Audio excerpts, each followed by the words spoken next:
남편은 젊은 디자이너와 아이를 가졌습니다. 나만 그 사실을 몰랐습니다. 아니, 알면서도 모르는 척했습니다. 내가 미신기계를 돌릴 때 그들은 호텔에 있었고, 내가 원단 정리할 때 그들은 백화점에서 웃고 있었습니다. 현재 그들의 아이는 17살이 되었습니다. 오늘 바늘 끝 인생에서는 1995년 미신공장의 소음 속에서 조용히 무너져간 한 여자의 잔혹한 사랑 이야기를 전해드립니다. 사연 시작하기 전 무료로 하실 수 있는 구독과 좋아요 부탁드립니다. 1995년 4월 서울 장안동의 한 니트 봉제 공장에서 운명 같은 만남이 시작되었습니다. 30살 선미에게 그는 마치 다른 세상에서 온 사람 같았습니다. 키는 크지 않았지만 준수한 외모, 공장 일꾼답지 않은 단정한 옷차림, 그리고 무엇보다 똑똑해 보이는 눈빛이었습니다. 민수라는 이름의 그 남자는 서울 4년제 대학에서 경영학을 전공했지만 당시 경기 불황으로 취업이 어려워 이곳에 왔다고 했습니다. 하지만 그에게는 분명한 야망이 있었습니다. 언젠가 자신만의 사업을 하겠다는 꿈이었습니다. 선미의 가슴도 뛰기 시작했습니다. 고등학교를 다니다 형편 때문에 중퇴하고 줄곧 이 공장에서만 일해온 그녀에게 민수는 새로운 세상을 보여주는 사람이었습니다. 평생 남의 밑에서 일만 하며 살아갈 줄 알았는데 민수는 그녀에게도 사장이 될 수 있다고, 성공할 수 있다고 말해줬습니다. 함께 꿈을 키우고 함께 성공하자는 그의 제안에 선미는 기꺼이 동참했습니다. 두 사람은 매일 새벽부터 밤까지 일했습니다. 주말도 없이, 휴일도 없이. 모든 것은 미래를 위해서였습니다. 민수는 경영학 책을 읽으며 사업 계획을 세웠고, 선미는 기술을 익히며 품질 향상에 매진했습니다. 어느 날 저녁, 야근을 마치고 함께 나가는 길에 민수가 제안했습니다. 근처 작은 카페에서 커피 한잔 하며 이야기하자고. 그날 밤 두 사람은 서로의 꿈과 희망에 대해 깊이 있는 대화를 나눴습니다. 그렇게 커피 한 잔으로 시작된 만남이 이어지면서 두 사람의 마음은 점차 가까워져 갔습니다. 서로에게 특별한 감정을 느끼기 시작한 것이었습니다. 1997년 두 사람에게 시련이 찾아왔습니다. IMF 외환위기가 터진 것입니다. 갑자기 경기가 나빠지면서 주물량이 급격히 줄어들었습니다. 다른 공장들이 하나둘 문을 닫아가는 상황에서도 그들의 의지는 꺾이지 않았습니다. 오히려 이 시기를 통해 두 사람은 실제 경영 경험을 쌓을 수 있었습니다. 민수는 영업과 관리를, 선미는 생산과 품질 관리를 담당하며 공장의 핵심 인력이 되었습니다. 1999년이 되자 조금씩 상황이 나아지기 시작했습니다. 경기가 회복되면서 주물량도 늘어났고 직원들도 다시 정상적으로 일할 수 있게 되었습니다. 이제 자신들만의 공장을 차릴 준비가 거의 다 된 것 같았습니다. 기술도 배웠고 경영 노하우도 쌓았고 인맥도 어느 정도 만들었으니까요. 2000년 1월 두 사람에게 기회가 찾아왔습니다. 어려움을 겪던 한 공장이 문을 닫게 되면서 공장 시설을 저렴하게 넘기고 싶다는 소식을 들은 것입니다. 2000년 3월 드디어 두 사람만의 공장이 문을 열었습니다. 직원은 둘을 포함해서 겨우 5명. 미신기 열대로 시작하는 작은 공장이었지만 선미에게는 세상에서 가장 소중한 곳이었습니다. 처음에는 주문이 없어 불안했지만 선미의 뛰어난 기술력과 민수의 영업력이 만나면서 점차 소문이 나기 시작했습니다. 품질이 좋다는 입소문이 퍼지면서 여러 스타일로 품목이 늘어났고 주문량도 많아졌으며 직원도 하나둘 늘려갔습니다. 2002년 월드컵에 두 사람은 혼인신고를 했습니다. 결혼식을 올릴 시간도 없을 만큼 바빴지만 그들은 행복했습니다. 2005년부터는 정말 급성장이 시작되었습니다. 선미는 공장의 모든 봉제 업무를 총괄했고 민수는 브랜드 납품건과 동대문 의류도매 거래처 관리에 뛰어난 능력을 발휘했습니다. 돈이 상상 이상으로 벌렸습니다. 압구정에 우정빌딩이라는 건물도 지었고 공장도 확장했습니다.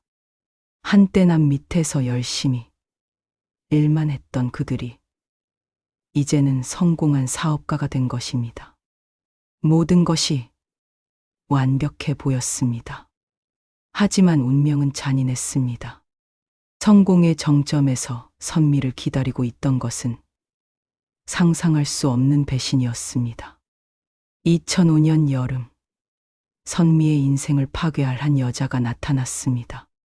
동대문 도매 거래처 직원이었던 이수진. 28살의 젊은 디자이너였습니다. 수진은 또래보다 어려 보이는 외모에 세련된 패션 감각을 가진 여자였습니다. 무엇보다 자신감 넘치는 말투와 전문적인 디자인 지식으로 민수의 관심을 끌었습니다. 처음에는 단순한 업무 관계였습니다. 수진이 가져오는 디자인마다 대박을 쳤습니다.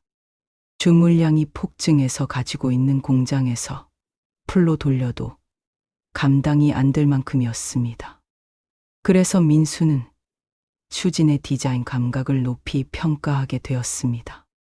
선미도 별다른 의심을 하지 않았습니다. 남편이 사업을 위해 노력하는 모습이 자랑스럽기까지 했으니까요.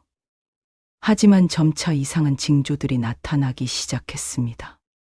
민수가 집에 오는 시간이 늦어졌고 수진과의 업무 미팅이 잦아졌습니다.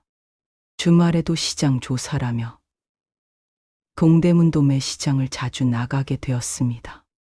12월, 민수는 충격적인 제안을 했습니다. 수진과 함께 동대문에 도매점을 차리겠다는 것이었습니다. 자금은 자신이 대고 디자인은 수진이 맡으며 생산은 자신들 공장에서 하겠다는 계획이었습니다. 선미는 불안했지만 반대할 수 없었습니다. 논리적으로는 타당한 사업 확장이었고 무엇보다 남편을 믿고 있었거든요. 2006년 들어서면서 민수의 행동은 더욱 수상해졌습니다. 수진과의 사업이 본격화되면서 초대박을 쳤고 더욱더 둘이 만나는 시간이 늘어났습니다.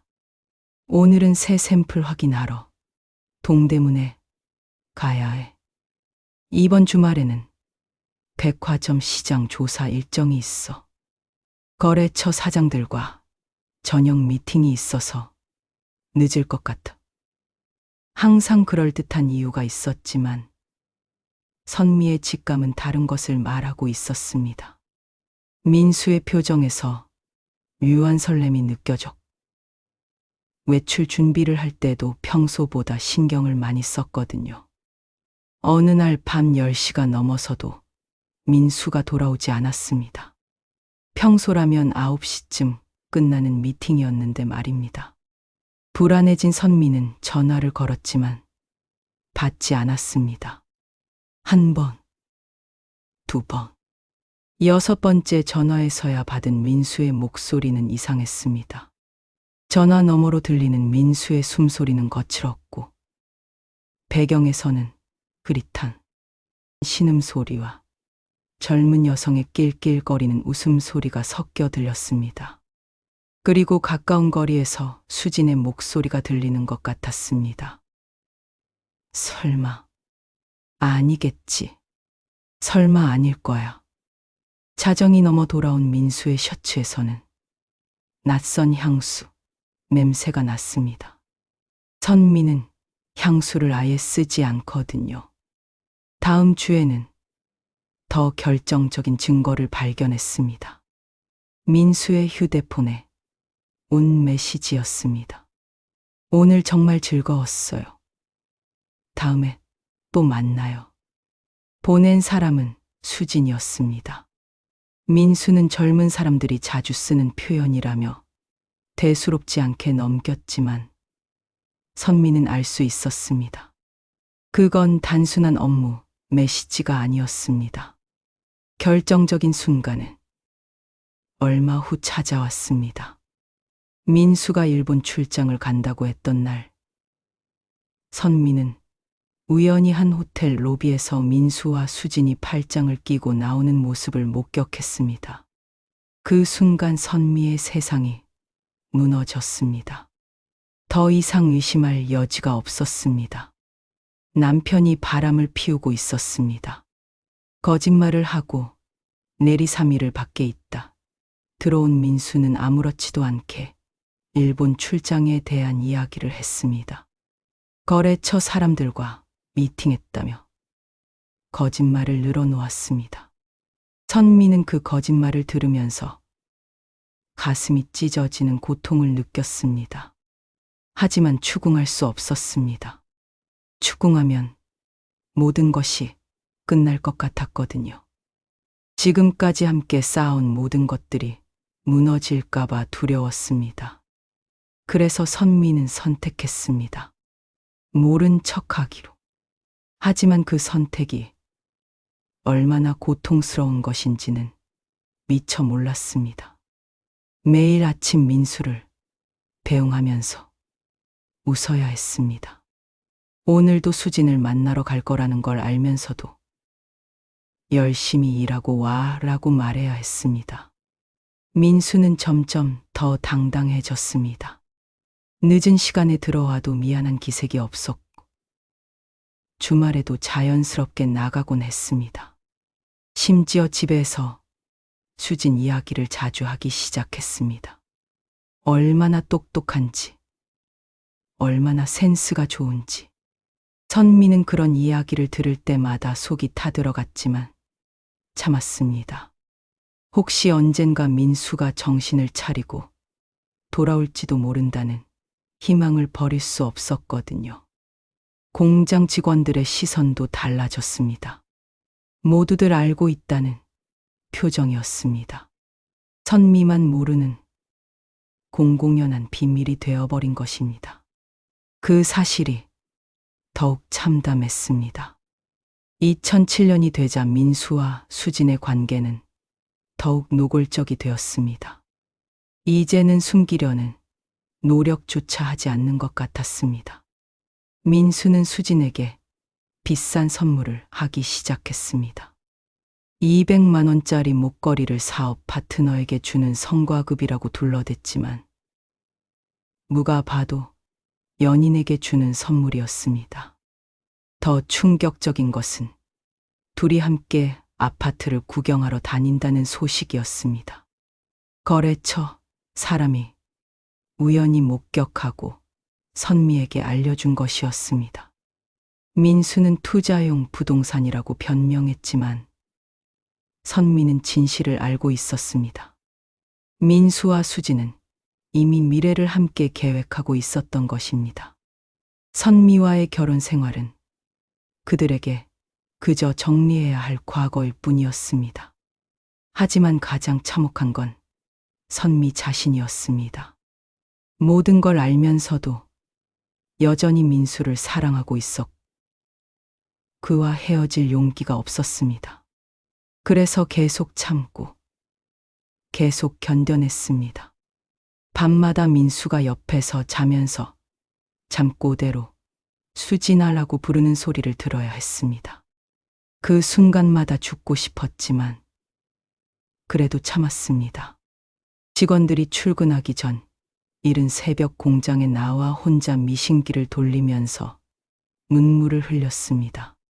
앞으로 2시간 후에 민수와 수지는 어디선가 행복하게 웃고 있을 거라는 생각에 가슴이 찢어질 것 같았습니다.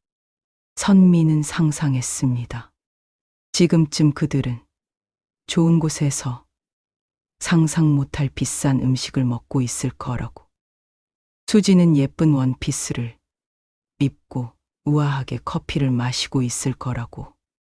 그리고 자신은 낡은 작업복을 입고 기름때 묻은 손으로 하루 종일 미신기를 돌리고 있었습니다. 같은 하늘 아래 이렇게 다른 삶을 살고 있다니. 자신이 벌어준 돈으로 저들이 호화로운 생활을 즐기고 있을 거라는 생각에 마음이 너무나 아팠습니다. 2008년 봄, 선미에게 가장 듣고 싶지 않았던 소식이 전해졌습니다. 수진이 임신했다는 것이었습니다. 그 소식을 전해준 것은 공장의 한 직원이었습니다. 막내 디자이너한테 우연히 들었다면서 조심스럽게 알려준 거였습니다. 선미는 그 순간 눈앞이 하얘졌습니다. 더 잔인한 것은 민수와 선미 사이에는 아이가 없었다는 사실이었습니다. 결혼한 지 6년이 지났지만 아이가 생기지 않았습니다. 검사 결과 특별한 문제는 없었지만 그냥 인연이 닿지 않는 모양이었습니다. 그런데 민수는 다른 여자와 아이를 가진 것입니다. 그것도 자신은 모르게. 선미는 직접 확인해 보기로 했습니다. 동대문에 있는 수진의 매장에 가서 몰래 관찰했습니다. 수진은 확실히 임신한 상태였습니다. 배를 조심스럽게 가리는 옷을 입, 움직임도 조심스러웠습니다. 집에 돌아온 선미는 무너져 내렸습니다. 이제 더 이상 의심이 아니라 확신이었습니다. 하지만 결정적인 증거가 필요했습니다. 민수가 잠든 후 선미는 그의 휴대폰을 확인했습니다. 평소에는 절대 하지 않던 일이었지만 더 이상 참을 수 없었습니다.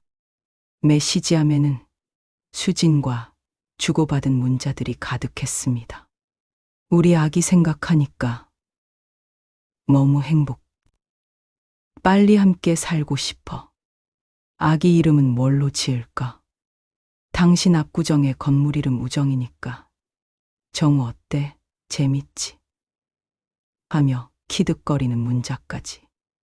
선미의 가슴을 찢어놓는 내용들이었습니다. 그 중에서 가장 충격적인 메시지가 있었습니다. 이제 정말 그 여자와 정리해야 하지 않을까? 우리 아기를 위해서라도. 수진이 보낸 메시지였습니다. 민수의 답장은 더욱 잔인했습니다. 조금만 더 기다려. 시기를 잘 봐서 정리할게. 우리와 아기가 최우선이야. 선미는 그 메시지를 보면서 온몸이 떨렸습니다. 자신은 그들에게 그저 정리해야 할 대상이었던 것입니다. 2008년 가을, 수진이 아이를 낳았습니다. 건강한 남자아이였습니다. 선미는 멀리서 그 소식을 들었습니다. 민수는 그날 밤늦게 집에 들어왔습니다. 표정이 이상했습니다. 뭔가 들떠 있으면서도 죄책감이 섞인 복잡한 표정이었습니다.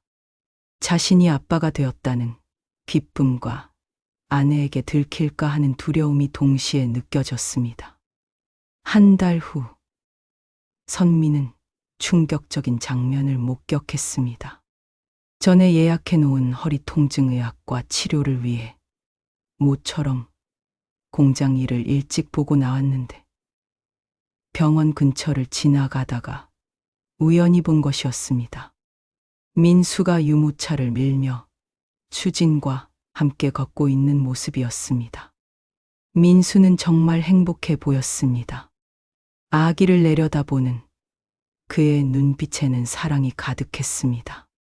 수진도 마찬가지였고요. 그들은 정말 완벽한 가족처럼 보였습니다. 선미는 그 모습을 보면서 깨달았습니다. 이제 정말 끝이라는 것을. 민수의 마음은 이미 완전히 떠나갔고 다시 돌아올 가능성은 없다는 것을. 하지만 여전히 집에서는 아무 일 없는 척했습니다. 민수도 마찬가지였습니다. 마치 연극을 하듯이 부부 생활을 계속했습니다. 2009년이 되자 민수의 불륜과 아이 존재는 더 이상 비밀이 아니었습니다. 업계 사람들은 물론이고 공장 직원들까지 모두 알고 있었습니다. 선미만 빼고 말입니다. 아니, 정확히는 선미도 알고 있었지만 모르는 척하고 있었습니다. 그 사실을 모든 사람들이 알고 있었습니다. 공장 직원들은 선미를 볼 때마다 안쓰러운 표정을 지었습니다. 누군가는 차라리 이혼하라고 조언하고 싶어 했지만 선미의 굳게 닫힌 마음을 감히 건드릴 수 없었습니다. 거래처 사람들도 마찬가지였습니다. 민수와 수진의 관계, 그리고 아이 존재까지 모두 알고 있었지만 선미 앞에서는 아무도 언급하지 않았습니다. 가장 잔인한 것은 동네 사람들의 시선이었습니다. 선미가 혼자 시장을 보러 나가면 사람들이 수군거렸습니다. 저 여자 남편이 바람 피우는 거 모르나? 젊은 여자한테 애까지 낳게 해놓고 아직도 모르는 척하네. 선미는 그런 시선들을 모두 느끼고 있었습니다. 하지만 모른 척할 수밖에 없었습니다. 인정하는 순간 모든 것이 끝나버릴 것 같았거든요. 민수는 점점 더 뻔뻔해졌습니다. 수진과 시장 조사를 하겠다며 일본 출장으로 2박 3일, 유럽 출장으로 열흘씩 집을 비웠습니다. 이제는 아예 집에 안 들어오는 날도 있었습니다. 수진과 아기와 함께 있는 시간이 더 소중했던 것입니다. 그렇게 시간이 흘러 현재에 이르렀습니다. 2025년, 선미는 여전히 모든 것을 알면서도 모른 척하며 살고 있습니다. 민수와 수진의 아이는 이제 17살이 되었습니다. 이미 고등학생이 된 아들을 두고도 민수는 여전히 집에서는 아무 일 없는 척하고 있습니다. 하지만 사실상 민수는 수진과 살고 있습니다. 공식적으로는 선미와 결혼한 상태이지만 실제로는 수진 집에서 생활하고 있습니다. 일주일에 2~3번 정도만 집에 들어옵니다. 선미는 여전히 공장에서 일하고 있습니다. 이제는 공장의 실질적인 운영자가 되었습니다. 민수는 수진과의 사업에만 집중하고 있거든요. 공장 직원들은 이제 선미를 안쓰럽게 바라보지도 않습니다. 너무 오랜 시간이 지났거든요. 오히려 선미의 선택을 이해할 수 없다는 표정입니다. 거래처 사람들도 마찬가지입니다. 이제는 민수와 수진을 공식 부부처럼 대합니다. 선미의 존재는 점점 잊혀져 가고 있습니다. 가장 힘든 것은 혼자 있는 시간들입니다. 넓은 집에 혼자 앉아서 지난 30년을 돌아보면 과연 자신이 무엇을 위해 이렇게 살고 있는지 모르겠습니다. 사랑, 이미 끝났습니다. 돈, 법적으로는 절반이 자신 몫이지만 실제로 이혼하면 얼마나 받을 수 있을지 모르겠습니다. 자존심, 그런 건 이미 오래전에 버렸습니다. 그럼 뭘 위해서일까요? 아마 습관일 겁니다. 30년 동안 이렇게 살아왔으니까 다른 삶을 상상할 수 없는 것일지도 모릅니다. 선미는 때때로 생각합니다. 17살 아들이 자신의 존재를 알고 있을까? 아빠에게 첫 번째 아내가 있다는 걸 알까? 궁금하지만 절대 확인하고 싶지는 않습니다. 오늘도 선미는 공장에서 미신기를 돌리고 있습니다. 원단을 정리하고 직원들을 관리하고 거래처와 연락하며 하루를 보냅니다. 그리고 저녁이 되면 집에 돌아가서 민수가 올지 안 올지 모르는 채로 저녁을 차려놓고 기다립니다. 마치 30년 전 그 순진했던 신혼 시절처럼. 하지만 이제는 알고 있습니다. 민수의 마음이 어디에 있는지, 그리고 자신이 그에게 무엇인지를. 그래도 계속 기다립니다. 언젠가, 혹시나 하는 마음으로. 이것이 선미의 삶입니다. 모든 것을 알면서도 모른 척하는, 사랑이 끝났는데도 계속 사랑하는 척하는 그런 잔혹한 삶을 살고 있는 한 여자의 이야기입니다. 세상에는 많은 종류의 고통이 있습니다. 하지만 아마 가장 잔인한 고통은 알면서도 모른 척해야 하는 것, 끝났는데도 끝나지 않은 척해야 하는 것일 겁니다. 선미는 오늘도 그 고통을 안고 살아갑니다. 30년째. 그리고 아마 앞으로도 계속. 과연 그녀에게 해피엔딩은 올 수 있을까요? 아니면 이것이 그녀가 선택한 엔딩일까요? 여러분은 어떻게 생각하시나요? 지금까지 바늘끝 인생이었습니다. 감사합니다.